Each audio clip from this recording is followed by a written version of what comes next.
हम जिसको लंबी उम्र देते हैं उसको उसी हालत की तरफ लौटा देते हैं जिसमें वो पहले था। यानी मैं आयत का मफहूम अर्ज कर रहा हूं।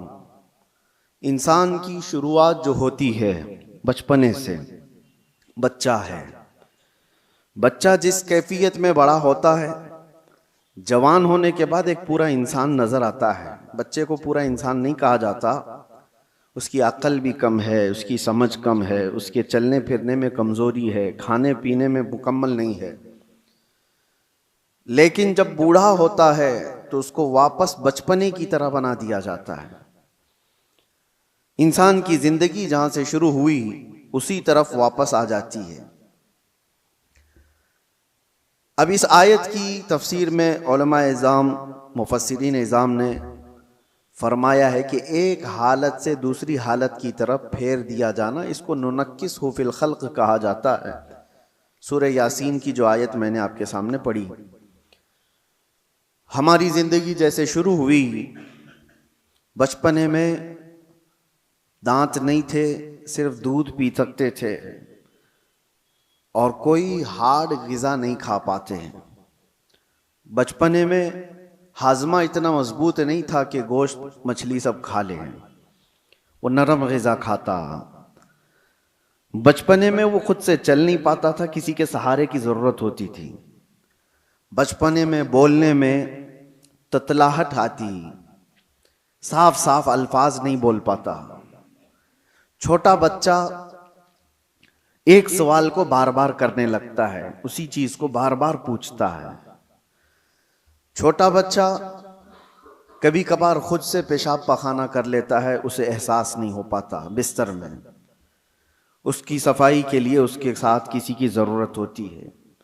अब हम आते हैं बचपने से, जब बड़ा हुआ जवानी में ये सारी चीजें उसकी परफेक्ट हो गई, लेकिन जैसे ही बूढ़ापे को पहुंचा फिर से वही हालत पर आया कि अब बूढ़ा भी दांत गिरने की वजह से हार्ड चीजें खा नहीं पाता। बूढ़े को भी नरम ग़िज़ा देनी पड़ती है।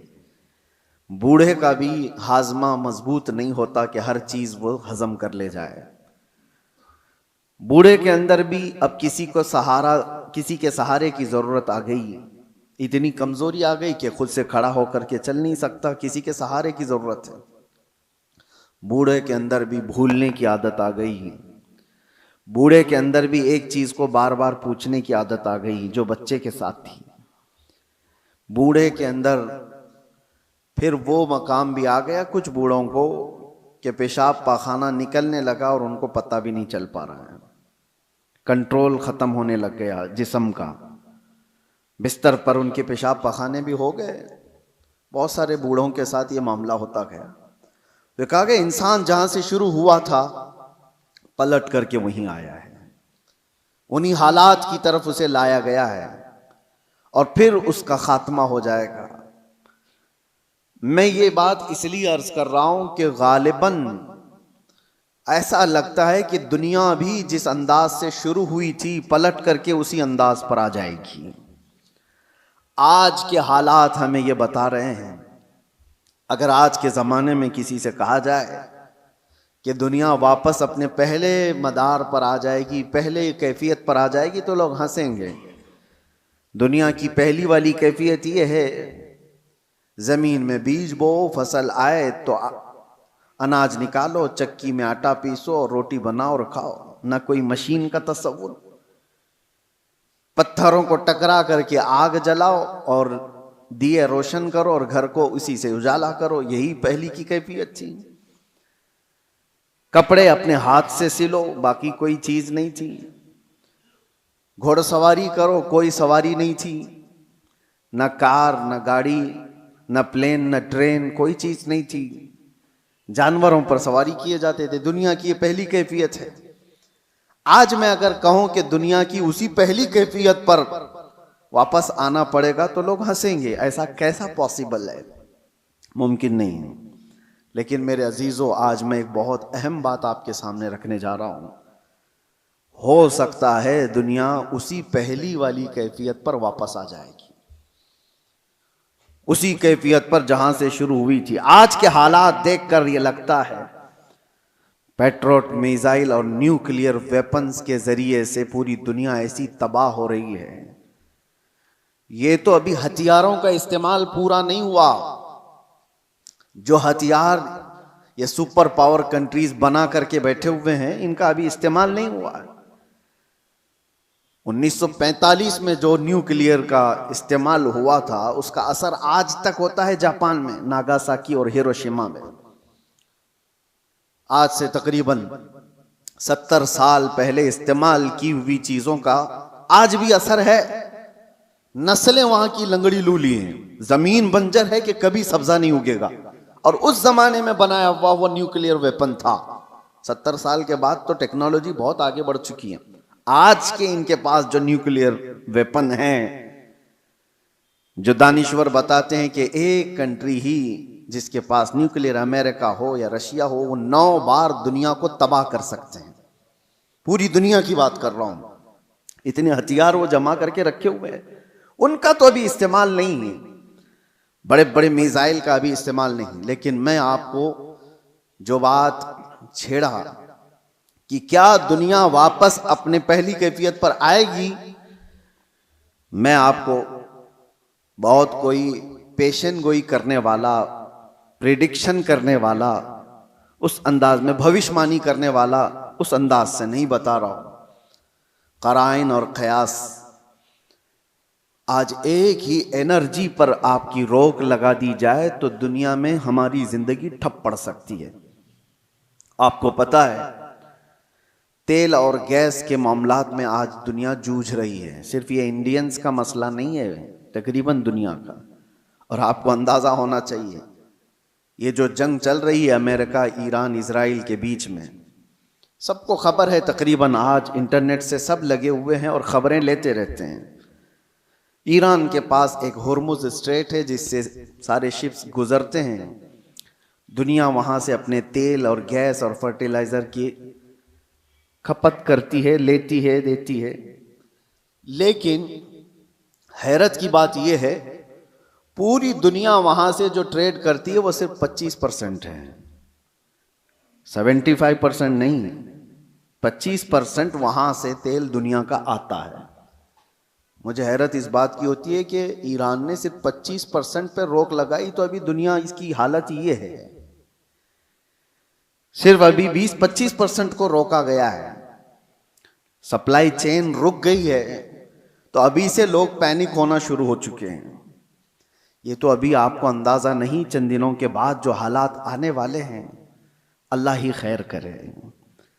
शायद हम लोग लॉकडाउन से भी बुरी हालत की तरफ जा सकते हैं, अल्लाह बचाए। ये तो सिर्फ 25% पर अगर किसी ने रोक लगाई है तो दुनिया पैनिक हो रही है। मेरे अजीजों, वो वक्त आएगा, मेरे आका सल्लल्लाहु ताला अलैहि वसल्लम ने जो क़यामत के करीब होने वाली निशानियां बयान फरमाई, उसमें से बड़ी निशानियों में एक निशानी ये भी है कि कत्ल और खून रेजी बहुत बढ़ जाएगी। इतनी ज्यादा कि एक बाप की अगर 100 औलाद हैं तो 99 मर जाएंगे और एक बचेगा। कत्ल और हर्ज इतना बढ़ जाएगा। माल की कसरत हो जाएगी, ये भी हदीस पाक में है, जो क़यामत की निशानियां हैं उसमें। और ये जो हालात हैं, अभी किसी ने एक हदीस भी सोशल मीडिया पर नश्र करके बहुत वायरल किया था, उस पर भी मैं आपसे गुफ्तगू करूं। एक हदीस मिलती है, इज़ा रअयतुम अमूद अहमर क़िबल अल-मशरिक़, जब ईस्ट की तरफ से, अब ये तो एरिया पूरा मिडल ईस्ट ही है, मशरिक की तरफ से तुम आग का सुतून देखो तो हुजूर फरमाते हैं फद्दखिरू ताम सनतिकुम, तो अपने 1 साल का खाना जमा कर लो। और उसमें हदीस में यह भी कहा गया है, इज़ा रअयतुम उमूद अहमर उमूद नारिन अहमर, ऐसा हदीस के अल्फाज हैं, फी शहरी रमजान। हदीस में यह मिलता है कि रमजान के महीने में जब मशरिक की तरफ तुम आग उगलती हुई देखो तो अपने साल भर का खाना पानी जमा कर लो।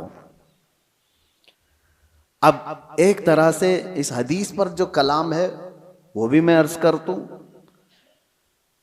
अक्सर अइम्मा इकराम ने इस हदीस को ज़ईफ करार दिया है, और ज़ईफ अहादीस बहुत सारी आमाल में मकबूल होती हैं, लेकिन जिन अइम्मा ने इसको जिक्र किया, अब उसकी तशरीह हम ये नहीं कहते कि जिस आग का और जिस सुतून का जिक्र आया है वो यही जंग के मुतालिक है और यही ईरान से निकलने वाली आग का है, यह हम यकीन के साथ नहीं कहते, लेकिन अल्फाज ये मिलते हैं कि मशरिक की सिमत से अगर तुम आग का मीनार देखो, ये मिसाइल जब उड़ते हैं तो ये आग का मीनार ही बन जाते हैं, आग का सुतून बन जाते हैं। बहरहाल बहुत सारी अलामात ऐसी हैं मेरे अजीजों, जिससे ये अंदाजा तो है कि ये आपस में दुनिया को तबाह करेंगे, ये ताकतें टकराएंगी और दुनिया को तबाह करेंगे।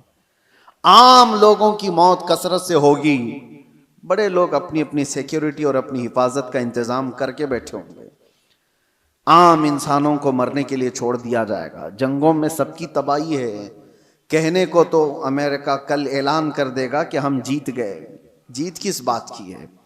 क्या इंसानों के हजारों कत्ल के बाद कोई जीतता है? इधर भी कत्ल उधर भी कत्ल, और इंसानों की मौत के बाद विनर किसको कहा जाता है? यह तो सिर्फ और सिर्फ अपने नफ्स को बड़ा बनाने का एक जरिया है, बाकी जीत किसी की नहीं होती जंगों में। मरते इधर भी हैं, मरते उधर भी हैं। हाँ, इतना है कि इधर कम मरे उधर ज्यादा मरे, लेकिन मौत तो है। तो ना हक जो लोगों का कत्ल होता है और इंसान इसमें मारे जाते हैं, ये सिर्फ और सिर्फ ताकतों के टकराव से है।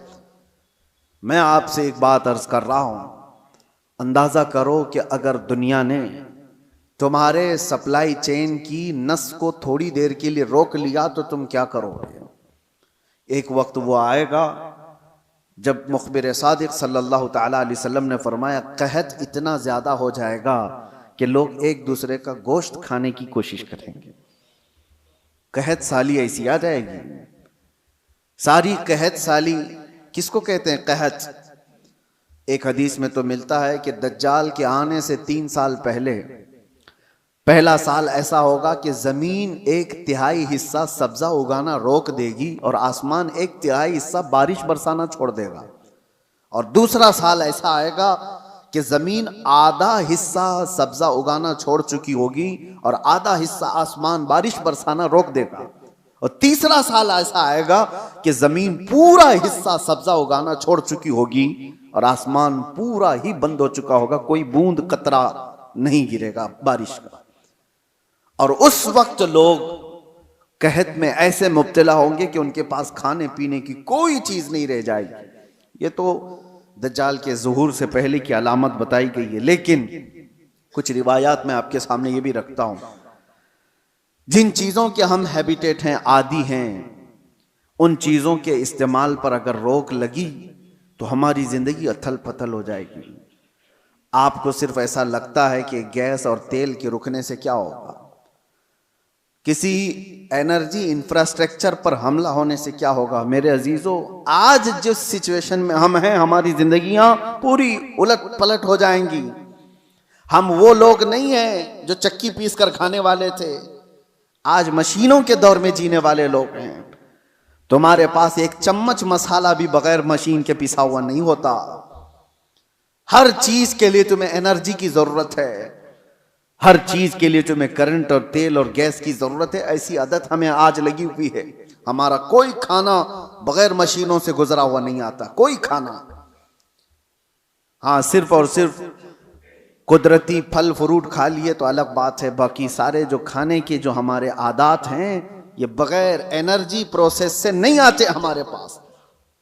कल को जब ये सवारियां रुक जाएंगी, जब ये नकल हमल एक जगह से दूसरी जगह जाने के ट्रांसपोर्ट और कम्युनिकेशन सब रुक जाएगा, तो लोगों के अंदर का एक पागलपन बाहर आएगा। ये तो ये इब्तिदा है। दूसरी एक चीज, आज से तकरीबन 9 साल कबल मैंने एक बयान में अर्ज किया था, क्रिप्टो करेंसी का जो यहां पर दुनिया में रिवाज लाने की कोशिश की जा रही है, उससे क्या होने वाला है। एक बात मैं आपको बताऊं, अनकरीब ऐसे हालात आएंगे कि आपसे आपका माल और दौलत सब खत्म कर दिया जाएगा। आपके जेब में जो ये सिक्के और पैसे हैं, एक दिन ये सब निकल जाएंगे। वैसे भी अभी आधे से कम रह गए आपके पास। आपकी जो दौलत है वो सब आपके बैंकों में है और आप मोबाइल लेकर के घूमते हैं या एटीएम कार्ड लेके घूमते हैं। आपको बैंक ने सिर्फ इतना बताया, इतने डिजिट हैं आपके पास पैसे। आपको भी यकीन है 10 लाख रुपए आपने बैंक में जमा किया और 10 लाख का डिजिट आपको बैंक ने दे दिया आपके मोबाइल के मैसेज पर, और आपको यकीन है मेरे पास 10 लाख हैं। पकड़ने में कुछ भी नहीं आपके पास, और ना ही रोज जाकर के आप बैंक का मुशाहिदा कर रहे हैं कि मेरे जो नोट दिया था वो है कि नहीं है कि नहीं है। आपको उससे कोई मतलब नहीं। बैंकों ने आपको एक जमानत दे दी कि आपके इतने पैसे हमारे पास हैं। जमानत क्या है? सिर्फ मैसेज है, वो डिजिट है, वो नंबर्स हैं। उन्हीं नंबर्स पर दुनिया जी रही होगी। अभी ये रिवाज और बढ़ता जाएगा। आप जो कैरी करते थे सिक्के और नोट, वो भी खत्म कर दिए जाएंगे। कुछ नहीं होगा किसी के पास, और सारा ट्रांजैक्शन आपका जो चलता है वो इंटरनेट से चलता है। जिस दिन इंटरनेट को शट डाउन कर दिया जाएगा, सारे के सारे फकीर होंगे, किसी के पास कुछ नहीं होगा। उनके हाथों में ना कोई रकम होगी ना कोई पैसा होगा, क्योंकि सब कुछ उनको बताया गया था कि बैंक में इतने डिजिट हैं हमारे पास। इसकी क्या श्योरिटी है कि कभी इंटरनेट बंद नहीं होगा? इसकी क्या गारंटी है? मेरे अजीजों, इसीलिए पहले के दौर में लोग दिरहम और दीनार रखते थे। दिरहम और दीनार क्या होते हैं? दिरहम चांदी का सिक्का होता था और दीनार सोने का सिक्का होता था। हुकूमतें चाहे जितनी भी बदल जाएं, दीनार को आप मेल्ट करते तो सोने की वैल्यू हमेशा रहती, चांदी की वैल्यू हमेशा रहती। लेकिन यहूदियों ने दिरहम और दीनार को हटा करके करेंसी नोट लाए। कागज के टुकड़े जो आज हमारी जेब में हैं, 100 का है, 200 का है, 500 का है, 2000 का, जो भी नोट हैं, डॉलर हो कि यूरो हो कि पाउंड हो कि रुपया हो, सब कागज पे हैं। और इस कागज की वैल्यू सिर्फ इसलिए है कि गवर्नमेंट ने कहा है इसकी इतनी कीमत है, और जिस रात को ऐलान कर दे कि कल से ये नोट नहीं चलने वाली, वो सारे कचरे के भाव में भी नहीं जाते। वो कागज के टुकड़े हैं, रद्दी पेपर हो जाएंगे जिस दिन ऐलान हो जाए। और हो चुका हमारे यहां तो एक बार रात में ऐलान हो गया कि 500 की नोट, 1000 की नोट बंद हो गई, खत्म हो गया। वो पेपर कहां है आज? या उस वक्त के 2016 से पहले के वो 500 1000 की नोट ले आओ, आपको पकड़ के ले जाएंगे लोग। उसकी कोई वैल्यू नहीं है, उसकी कोई हैसियत नहीं। तो वो कागज के टुकड़े। तो पहले दुनिया दिरहम और दीनार से कागज के टुकड़े पे आई, कागज के टुकड़ों से फिर एटीएम कार्ड पे आई, फिर कार्ड भी कैरी करने की जरूरत नहीं, अब सिर्फ मोबाइल में आई। आप मोबाइल से सारा ट्रांजैक्शन करो, इधर से मैसेज उधर गया, उधर से मैसेज इधर आया। बाकी हैरत होती है, कभी हम टैक्सी में बैठे हैं, 500 रुपये हो गए, ना मैंने जेब से कुछ निकाला ना उसने लिया, इधर से मैसेज उधर गया, उसको भी यकीन है मेरे पास 500 आ गए। मेरे पास भी वही मोबाइल, उसके पास भी वही मोबाइल, मोबाइल मोबाइल। सिर्फ इतना कह दिया उसको कि 500 का एक मैसेज छलक गया है, हाँ वो आगे बढ़ गया। ये यकीन बढ़ता चला गया इन डिजिट्स के ऊपर, इन नंबर्स के ऊपर। वक्त ऐसा आएगा कि सारी जिंदगी इन्हीं नंबर्स पर घूम रही होगी। एक दिन अचानक ये सारे मुआसलात का जरिया बंद कर दिया जाएगा और लोग कहत साली के शिकार होंगे। आप किससे पूछेंगे? आज जो दुनिया बिटकॉइन का और क्रिप्टो करेंसी में पैसे लगाती है, उसका तरीका क्या है पता है? बिटकॉइन एक गायबाना करेंसी है, किसी कंट्री की करेंसी नहीं। डॉलर आपने देखा है, यूरो आपने देखा है, पाउंड इंग्लैंड का आपने देखा, रुपया भी देखा है। बिटकॉइन क्या है वो देखा ही नहीं किसी ने, वो है ही नहीं। वो एक क्रिमिनल दुनिया चलाती है और उन्होंने अपनी एक कीमत उसकी लगाई है और रोज बढ़ती जाती है कीमत। 40 लाख, 50 लाख, 60 लाख एक एक बिटकॉइन खरीदने के लिए लोग पैसे लगाते हैं। आपने 60 लाख रुपए देकर एक बिटकॉइन खरीदा सामने वाले ने कहा कि हाँ 1 बिटकॉइन आपका है। कहां है वो? उसने नंबर दिया है खाली, कोई सोना और चांदी उठा के नहीं दिया, कोई गारंटी नहीं है। बस इस पर भी दुनिया पागल है और लाखों की तादाद में क्रिप्टो करेंसी और ये बिटकॉइन को खरीदने के लिए पागल है दुनिया, पैसे लगाई हुई है। जो चीज दिख ही नहीं रही है उसको भी खरीदा जा रहा है, लिया जा रहा है। मेरे अजीजों, मैं आपको उन आखिरी अलामात के बारे में कह रहा हूं कि दुनिया कभी तरक्की करते करते करते इतने आगे जा चुकी जो उसकी खुद की तबाही का जरिया है। इंसान खुद अपने आप को तबाह कर लेगा। आज ये तमाम जराया पर निर्भर होकर के रहना, यह हमारी तबाही के करीब जाने का है। अब मेरी बातों को कुछ मॉडर्न लोग ये कहेंगे कि ये पुराने ख्यालात की बात कर रहे हैं, तरक्की को नहीं चाहते हैं, आसानी को नहीं चाहते। मेरे अजीजों, तरक्की और आसानी कौन नहीं चाहता, लेकिन तुम्हारे पास श्योरिटी और गारंटी क्या है? किसी चीज की नहीं। और आज दुनिया को जिस अंदाज से निर्भर करके रखा गया है, तकरीबन पौनी दुनिया ऐसी है आज जो क्रेडिट पर तिजारत करती है, सूद पर तिजारत करती है। सबको क्रेडिट कार्ड पकड़ाए गए हैं, तुम सूद भरते रहो, इंटरेस्ट भरते रहो। लोन की दुनिया पर आधे से ज्यादा दुनिया चल रही है। मेरे अजीजों, यही कुर्बे क़यामत की अलामात हैं, ये निशानियां हैं। मैं आज ही पढ़ रहा था हदीस पाक, हुजूर सल्लल्लाहु तआला अलैहि वसल्लम की एक हदीस है, लोग जिना रास्ते पे ऐसा कर रहे होंगे जैसे गधे और कुत्ते करते हैं। और उस जमाने में सबसे शरीफ आदमी कौन होगा पता है आपको?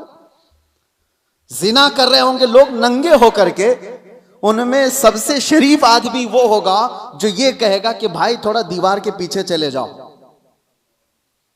वो सिर्फ इतना कहने वाला उस जमाने का सबसे शरीफ आदमी होगा। जो गुनाह कर रहा है उनसे सिर्फ वो इतना कहेगा कि दीवार के पीछे चले जाओ, इतना कहने वाला उस जमाने का शरीफ आदमी होगा। वो जमाना करीब है मेरे अजीजों। और यहां तक कि ईमान वालों को लोग ताना मार रहे होंगे, इसको देखो ये मुसलमान है, इसको देखो, ऐसे ताना मार रहे होंगे जैसे चोरों को ताना मारा जाता है। ईमान पर जिंदा रहना और कायम रहना एक बड़ा मुश्किल हो जाएगा। आज आपके सामने मैं ये सारी बातें इसलिए रख रहा हूं कि हम कब्रिस्तान की तरफ से गुजरेंगे तो ये एहसास करेंगे जो कब्र में सोया है वो कितना महफूज है, काश उसकी जगह मैं होता। हुजूर ने फरमाया, हदीस है ये, क़यामत के करीब तुम कब्रिस्तान से गुजरोगे तो ये तमन्ना करोगे कि कब्र में सोया हुआ आदमी कितना अच्छा है कि वो मुझसे पहले दुनिया में फितनों से महफूज चला गया। आज ये सारे फितने वो नहीं देख रहा है,